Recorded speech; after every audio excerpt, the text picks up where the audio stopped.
Hello everyone, আসসালামু আলাইকুম। আমরা এই মুহূর্তে আছি গরিবের সুইজারল্যান্ড আইছি আমরা।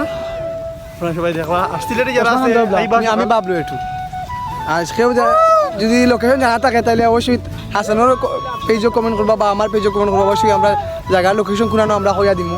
আর লগে আসুন আমরা নাসির ব্রো, নাসির কোনটা কই যায়নি খুব ভালো লাগে এখানে ছোট ভাই যদি কিছু জানা থাকে নাসির ভাই পেজও কমেন্ট করবা অবশ্যই তাই কইবা। আর তাইনে সবে কমেন্ট করবা বেশি বেশি করে। হাসান ভাই আসুন আর লগে ভাই তারা আসুন, ভাই তারা জায়গা কিলা লাগে ভাই সেই ঠিক আছে ভাই ঠিক আছে গরিবের সুইজারল্যান্ড আইছি রে ভাই।